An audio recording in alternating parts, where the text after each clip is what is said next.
Yo, what up? It's your boy 843. Hey, I got proof that Facebook is censoring videos if they mention Joe Biden or try to alert the public of Joe Biden's evilness. Watch this now. It's a reporter named Liz Welder, and if you watch it on Facebook, I'm gonna show you the distortion. Watch. Well, let me show you the original. This is the original video.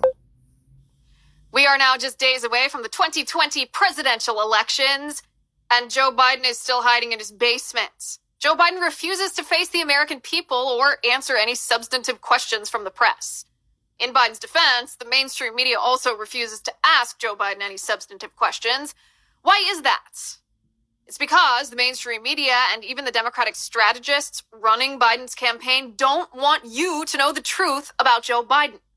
So today, I bring you 7 things the mainstream media refuses to report about Joe Biden. Number 1, Joe Biden says he will impose government-mandated lockdowns again and a national mask mandate in the face of COVID-19.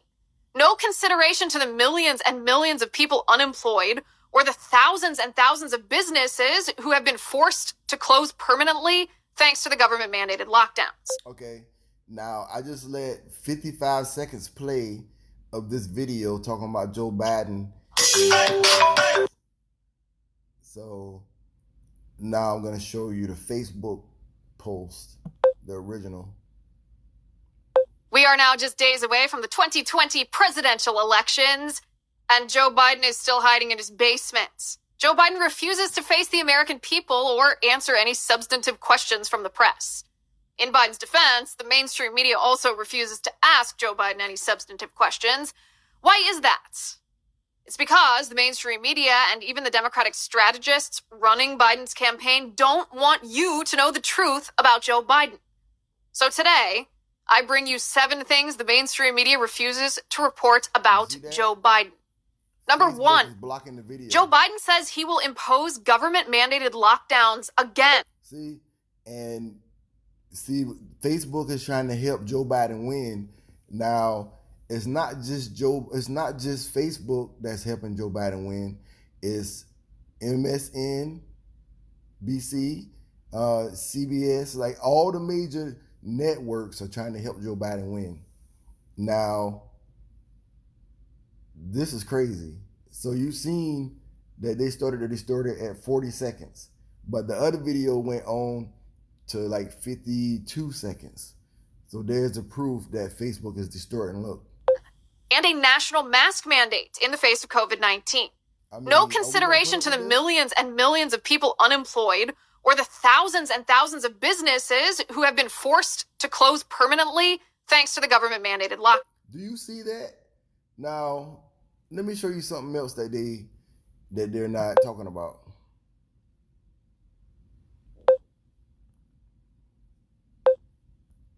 I have another video of Hunter Biden's business partner.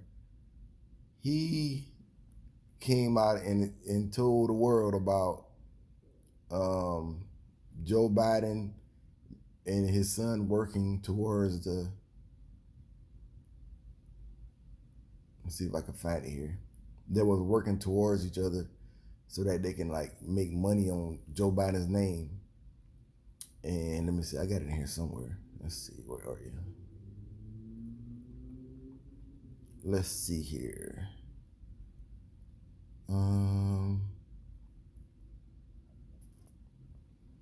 Where are you, sir?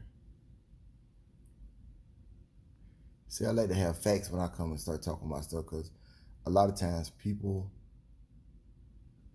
don't even have facts. Oh, let me show you this, what they did.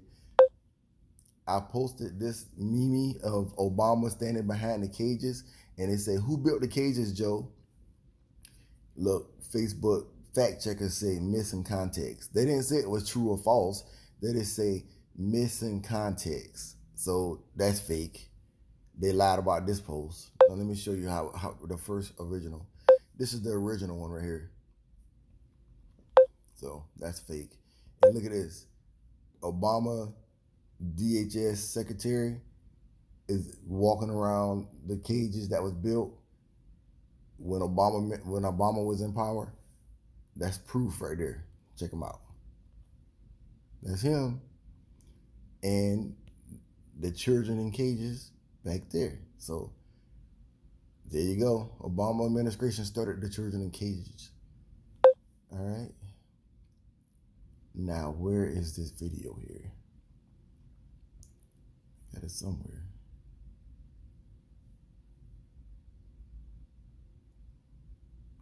I keep a lot of information in my phone. Sometimes I can't find it right away.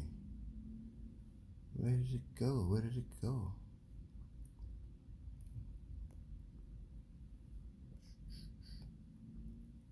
I might have didn't download it.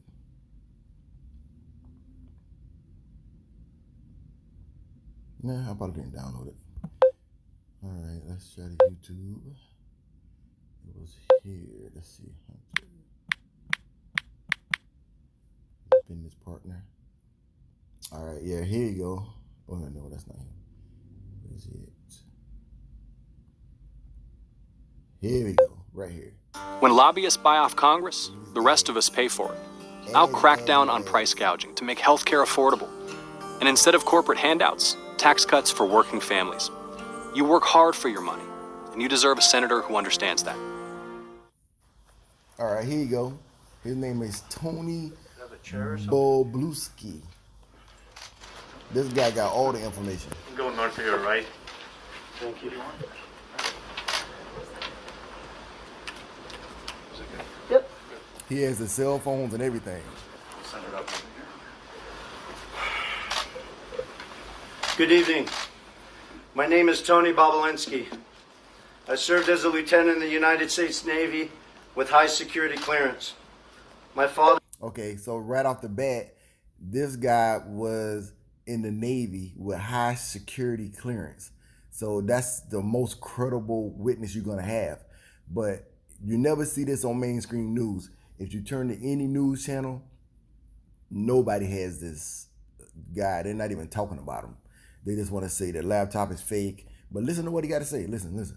And grandfather both served for decades in our country's armed forces. Since leaving the Navy, I've been involved in various successful businesses, both in this country and abroad. I am making this statement to set the record straight about the involvement of the Biden family, Vice President Biden, his brother Jim Biden, and his son Hunter Biden, in dealings with the Chinese. I have heard Joe Biden say that he's never discussed business with Hunter. That is false. I have firsthand knowledge about this because I directly dealt with the Biden family, including Joe Biden. I have also heard that Vice President Biden said on Tuesday that Senator Ron Johnson, the chair of the Senate Homeland Security Committee, should be ashamed for suggesting that Biden family sought to profit from their name. Well, here are the facts I know, and everything I'm saying is corroborated by emails, WhatsApp chats, agreements, documents, and other evidence. And the American people can judge for themselves. I brought, I guess, for record, 3 phones that spanned the years 2015 through 2018. These phones have never been held by anybody else besides myself. Okay, now the man has the phones that the emails went to. So what more evidence do you need? And again, this man is the most credible witness that you can find, but yet the mainstream media isn't talking about it.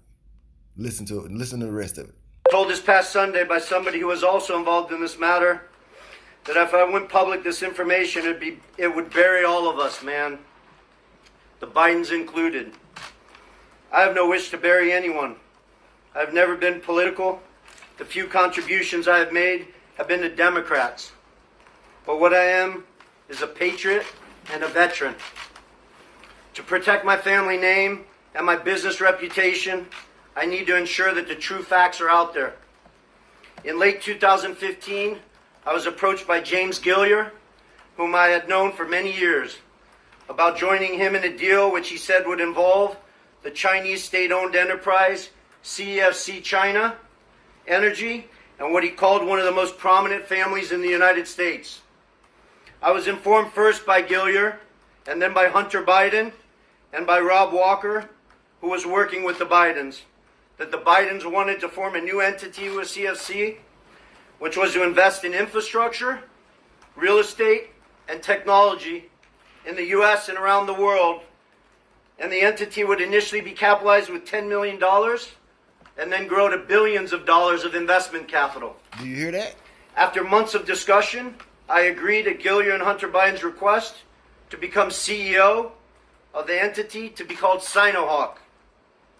Sino representing the Chinese side, Hawk representing Hunter Biden's brother Beau's favorite animal. And between February and May 2017, we exchanged numerous emails, documents, and WhatsApp messages concerning Sinohawk and its potential business. On May 2nd, 2017, the night before Joe Biden was to appear at the Milken Conference, I was introduced to Joe Biden by Jim Biden and Hunter Biden. At my approximately hour-long meeting with Joe that night, we discussed the Biden's history, the Biden's family business plans with the Chinese, with which he was plainly familiar, at least at a high level. After that meeting, I had numerous communications with Hunter, Walker, Gilliar, and Jim Biden regarding the allocation of the equity ownership of Sinohawk. On May 13, 2017, I received an email concerning allocation of equity, which says 10% held by H for the big guy. In that email, there's no question that H stands for Hunter, big guy for his father, Joe Biden. All right, so the man just told everybody in that room that Joe Biden was the big guy. So there's the witness. Now, this guy is the most credible witness you're going to find, but yet they're still saying that the laptops are Russian disinformation, which is false. They're lying, and they're trying to cover up for the Bidens. And Jim for Jim Biden. In fact, Hunter often referred to his father as the big guy or my chairman. On numerous occasions, it was made clear to me that Joe Biden's involvement was not to be mentioned in writing, but only face-to-face.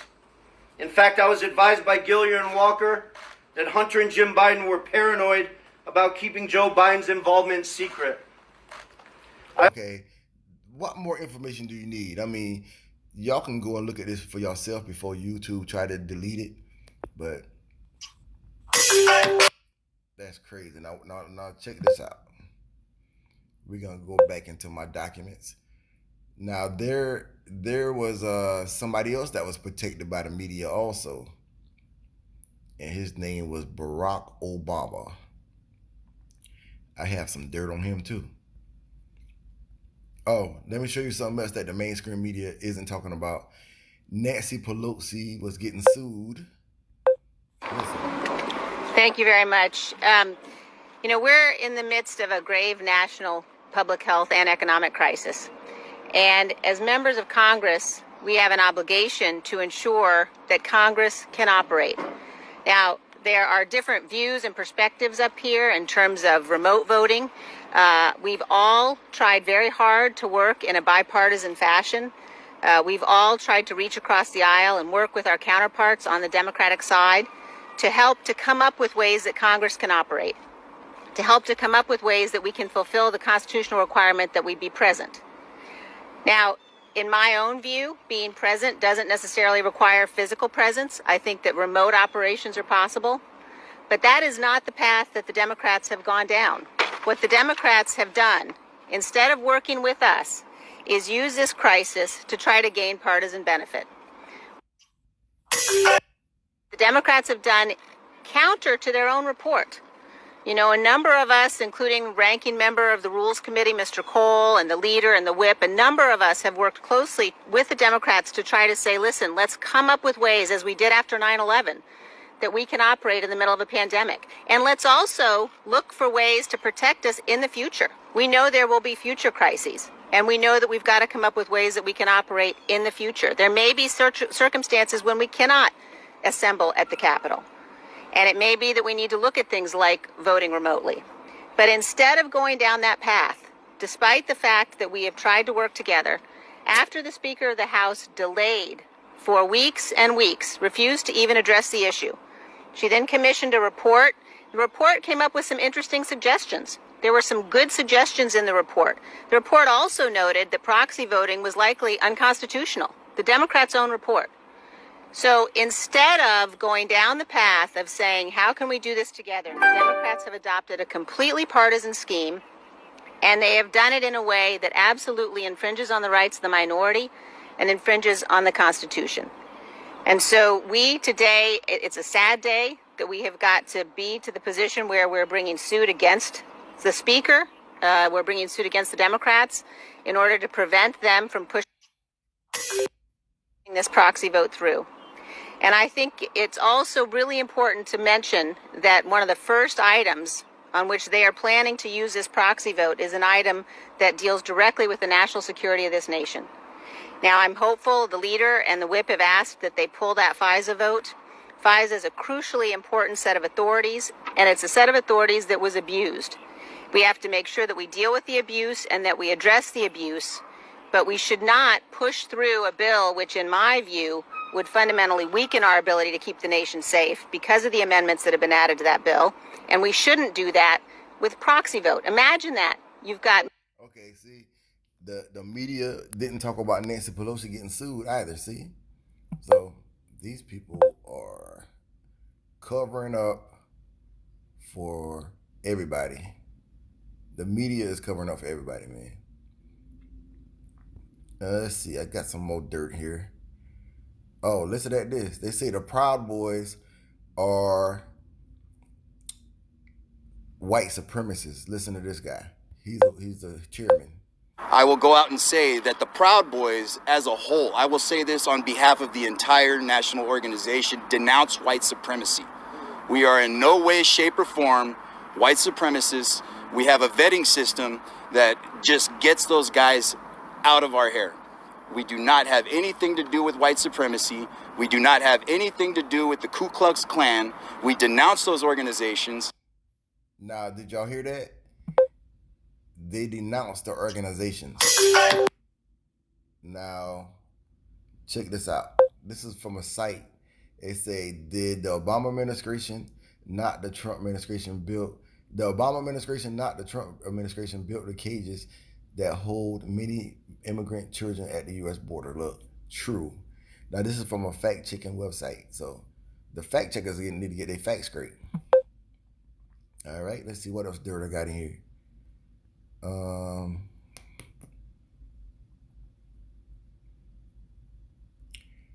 Here go another Proud Boy. Being labeled as a terrorist organization, domestic terrorists, and the actions that went on once the George Floyd riots happened, people's homes were vandalized or burned, and a lot of places were vandalized down there. And Kalamazoo is known as an Antifa stronghold. Not so much in other places. You know, any other city you hear about, you don't hear much. Okay, see, this is a Proud Boy, and they try to say the Proud Boys is a terrorist, white supremacist organization, which is a lie. So you see how the news is lying. Just because Donald Trump said stand by, stand back, he really meant to say stand down, but the media put a spin on it to make it look like the Proud Boys was a white supremacist group, when in actuality they are fighting against Antifa, which Joe Biden and them say that Antifa is just a idea, when these guys know that they're not an idea. Listen. About it, but that particular city, they've had lots of support to just kind of have a carte blanche at whatever they wanted to do. And so that's why we chose Kalamazoo. And it was basically to come there to say, hey, everyone has a right to walk down the streets, to vote for who they want to vote for, support what they want to support. If they want to fly an American flag, they shouldn't be attacked for it.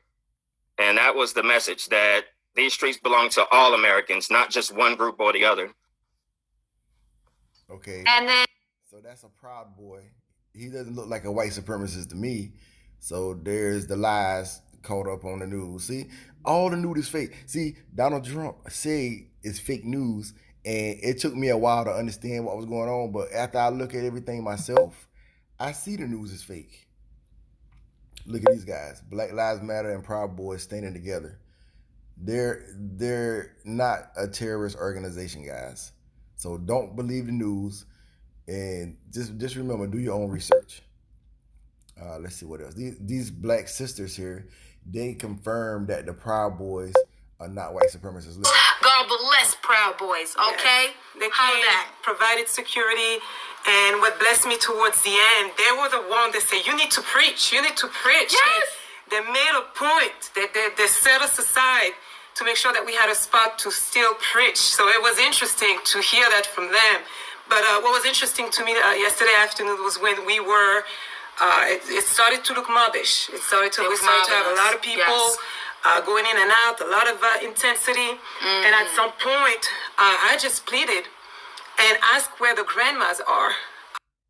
Okay, so even these black sisters say that the Proud Boys are not white supremacists. See, another thing that they was talking about, they say that Donald Trump never denounced white supremacy. So listen at this. He denounced white supremacy over 40 times. Check this out. When we looked at it and looked at the question, I disavowed David Duke. So I've disavowed. He's yet wants to condemn white supremacy, the neo-Nazis. He hasn't condemned the darn thing. All right, so Joe Biden say that Donald Trump never condemned those groups, but listen how many times he condemned them. David Duke just joined. A bigot, a racist, a problem. Would you repudiate David Duke? Sure. David Duke and robocalls are out again, the white supremacist movement supporting you. Do you have any words for that? Well, I disavow. David Duke endorsed me? Okay. All right. I disavow, okay? When we looked at it and looked at the question, I disavowed David Duke. So I've disavowed David Duke all weekend long on Facebook, on Twitter, and obviously it's never enough. So are you prepared right now to make a clear and unequivocal statement renouncing the support of all white supremacists? Of course I am. Of course I am. When Chris joined, we had a news conference, and they asked me the exact same question. I said, I disavow. I disavowed then. I disavowed today on ABC with George Stephanopoulos. I disavowed again. David Duke is a bad person who I disavowed on numerous occasions over the years. I totally disavow the Ku Klux Klan. I totally disavow David Duke. Ultimately, he got to the Ku Klux Klan, which obviously I'm going to disavow. I've rejected David Duke. Wait, so how many times this man got to disavow the white supremacists, the KKK, and the neo-Nazis? He said it already so far like 12 times, but we're going to keep going. Duke, I've rejected the KKK, the Ku Klux Klan. David Duke is saying to his supporters and followers, vote for Donald Trump. White supremacists are saying, vote. Do you want those votes? No, I don't want them, and I don't want him to say it. And you don't want the supporters? No, I don't want anything. What do you think of white supremacists, by the way? I don't like any group of hate. David Duke announced his Senate candidacy, claiming your agenda. Are you ready before you ask the question? Newt Gingrich said every Republican should repudiate this guy no matter what it takes. And I do. Rebuked. Is that okay? Rebuked. Rebuked. Done. Do you want white supremacists to vote for you? No, I don't at all. Not at all. His campaign is denouncing a show of support from the KKK's official newspaper, as in the Ku Klux Klan. In the same New York Times interview, he denounced white supremacists. He denounced the neo-Nazis who support him. Racism is evil. And those who cause violence in its name are criminals and thugs, including the KKK, neo-Nazis, white supremacists. And you had people, and I'm not talking about the neo-Nazis and the white nationalists, because they should be condemned totally. I spoke out forcefully against hatred, bigotry, and violence, and strongly condemned the neo-Nazis, the white supremacists, and the KKK. President Donald Trump. President Donald Trump signed a congressional joint resolution that condemns white supremacy, neo-Nazis, and other hate groups. In one voice, our nation must condemn racism, bigotry, and white supremacy. Any group of hate, I don't like it.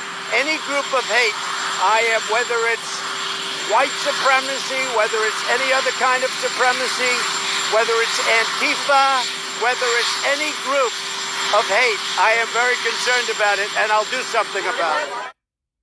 All right, so that man denounced everybody so many times, but yet the fake news keeps saying, oh, he's still a racist. So how is he still a racist if he did all that? Okay. Now here's another article that was posted by the New York Post. Trump announces an executive order protecting babies who survived an abortion. See, the Obama administration, they said kill the baby, but Trump said if they survived the abortion, you got to treat them like a human being, basically. And who wouldn't want that? All right. Now let's go on down. Let's see. We're going down. Here go to one of the owners of the Proud Boys. He's saying he's suing Joe Biden for slander. Listen. Yeah, I can respond. I'm suing them. I'm suing Joe Biden. I'm suing CNN. All of these reporters that call this multiracial patriotic group white supremacists and Nazis, as far as I'm concerned, that's the new N-word. You call me a Nazi, that's as bad as any other racial epithet. Those people killed 6 million Jews, and to call us that is a deep-seated insult. So we're not tolerating it anymore. I already sued the SPLC for calling the Proud Boys a hate group, and now we're going to start getting litigious with everyone. It's the only way to fight back because the justice system doesn't do it. You know, we got 2 guys in jail right now for fighting Antifa. When Antifa started the fight, it was mutual combat. All right, so y'all see the Proud Boys is not a hate group, and they're not white supremacists, and they're not neo-Nazis. So that's why they put out a lawsuit against the Joe Biden and certain news channels because they keep calling them white supremacists and hate groups. But listen, keep on listening to this guy. Listen. No, I understand. My understanding is that the Proud Boys was founded as a response to Antifa. And Antifa, at this point, Antifa, when you go to Antifa.com, you go right to Beijing Biden's campaign page. Do you think that's the reason why he named you guys as opposition? Because he didn't want to disrupt his money flow, and you guys are opposing Antifa, so he didn't want to disrupt that. He called us white supremacists because he is senile. The man is mentally weak. And when you're incurious and your brain is going, which seems to be about half the American population these days, then the Tiki Torch guys in Charlottesville and Patriot Prayer and Militia and 3%ers and Trump supporters, they're all the same. And the KKK. In these people's minds, it's all the same group, even though the KKK hates all of Proud Boys and people like Enrique. But they're incapable of nuance. So they go, oh, you like Trump, you're a Nazi, you're a white supremacist. When was the last time you bumped into a white supremacist? It's like as common as albino skateboarders, but it comes up in the news every damn day. It's infuriating. Yeah, they talk about white supremacists, but they're not talking about Antifa. Antifa is the problem because they're the one that's blending in with the Black Lives Matter, and they're causing chaos, burning down stores, blowing up buildings. It's Antifa the ones that's causing everything. All right, let's go to something else in my archives. Let's see here. Let's go. Okay, look. Let me show you this. The year 2020 divided by the mark of the beast, which is 666, equals 3.0330. Now look at this. Joe Biden's text number is 30330. What a coincidence, right? Let's see what we got here. We got some more dirt.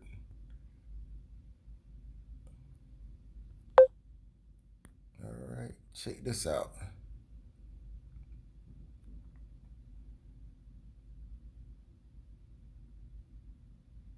You see this? So this is a letter that's proof showing the Biden, Harris, and Mark Zuckerberg, Facebook owner, or the CEO, look, they working together. Read this letter, see? You see this? So they working together to win this election, guys. All right. Let's see, what else I got in my archives?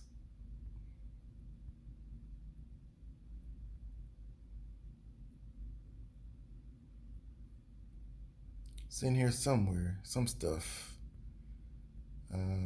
Let's see.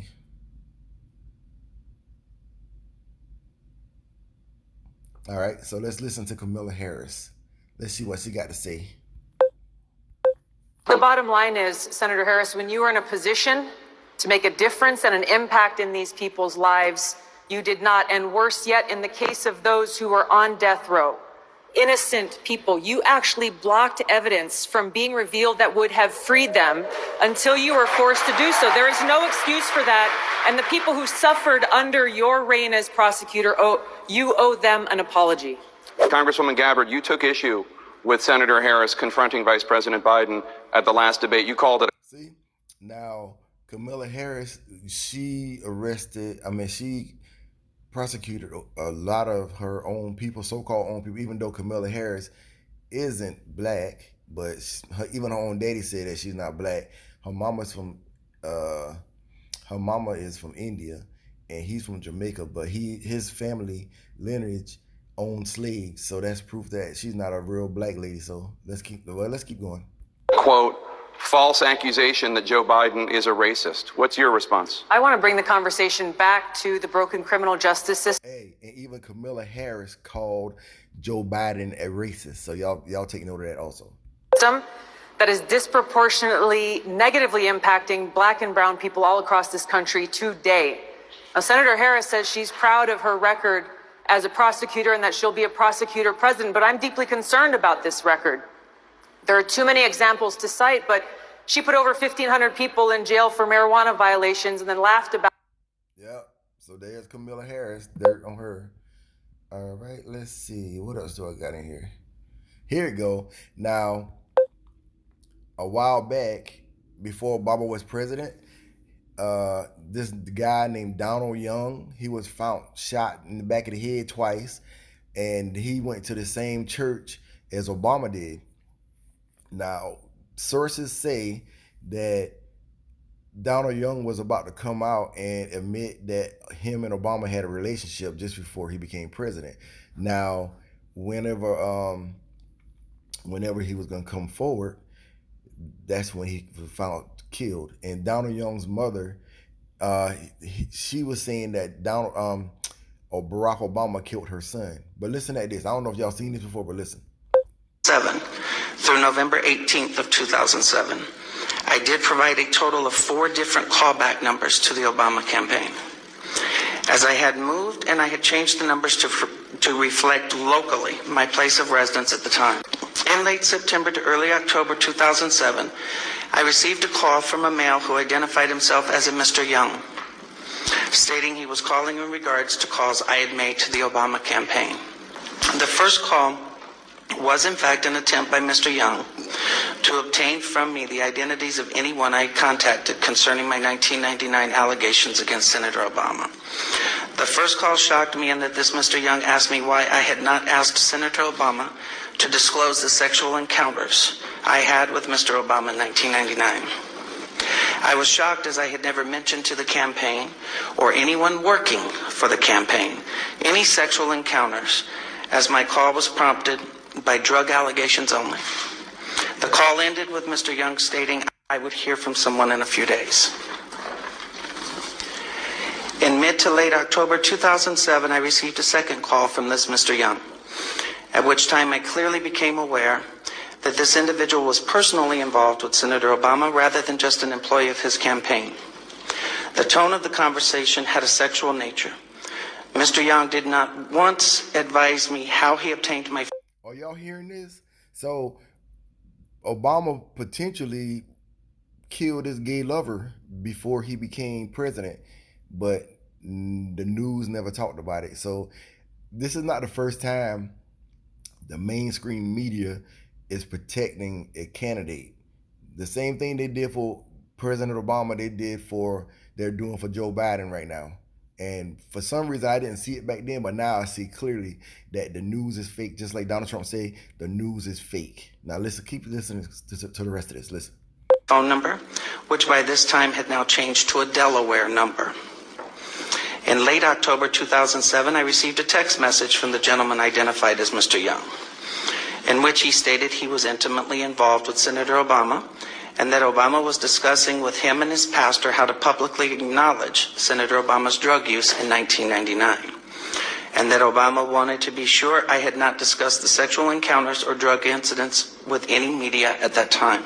In mid to late November 2007, in another text message from Mr. Young, he advised me that Senator Obama will publicly correct his statement as to the last time he used drugs, and I did not need to concern myself with publicly disclosing it myself. The last contact I had with Mr. Young was in early December 2007, when he made it clear to me that Senator Obama had no intentions of publicly acknowledging his 1999 use of crack cocaine, and that Mr. Young was in fact doing nothing more than milking information from me for Senator Obama's use. I later learned that A. Donald Young, the choir director of Reverend Wright's Trinity United Church of Christ, Obama's now former church, and who was openly homosexual, learned that he was murdered on December 23rd of 2007. I have cooperated with the Chicago Police Department in this matter by providing them the Did you hear that? Donald Young was murdered in December, just before the president was inaugurated. So nobody talked about this. So the fake news covered up for President Obama. There you go. He may be a potential murderer. Who knows? I'm just saying, the man, you know, these people, the homosexuals, if they have sex with you and you just, you're a homosexual, they're going to come out and talk about it. So there's no way, even this guy, he's saying that he had sex with President Obama. Listen, we'll back it up some so you can listen. who knew Chicago and would enjoy socializing. Mr. Mutani said he knew someone who was a friend of his. On November 6, 1999, after picking me up at the hotel in Gurnee, and this is significant, Mr. Mutani used his cell phone to make a call. That call was made to then Illinois State Senator Barack Obama to set up an introduction between myself and Senator Obama. Upon arriving at the bar and exiting the limo, Senator Obama was standing next to Mr. Mutani, and I was introduced to Senator Obama by name. Later that evening in a bar which I believe was called Alibis, and I state believe because I have failed so far to get Citigroup to provide the credit card receipts that has the actual name. I mentioned I could use a line or two to wake up. Senator Obama asked me if I was referring to Coke, and I stated I was. After stating I was, Obama stated he could purchase cocaine for me and then made a telephone call.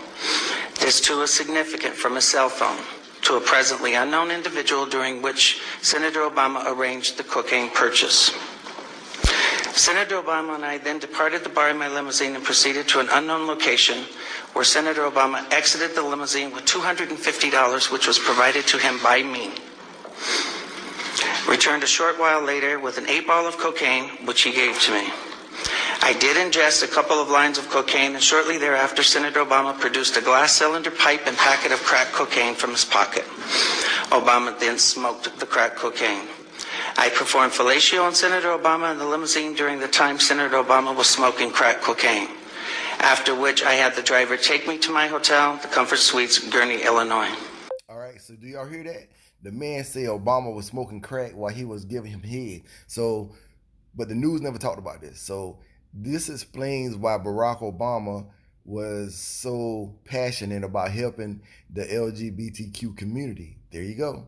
So it all makes sense, because any man that really love a woman wouldn't be pushing the homosexuality agenda. So that's dirt on Barack Obama. All right, and let's see what else I got in my bag of goodies. See, I keep up with all this stuff. I don't be falling for fake news, because fake news will have you confused. Let's see what else I got in here.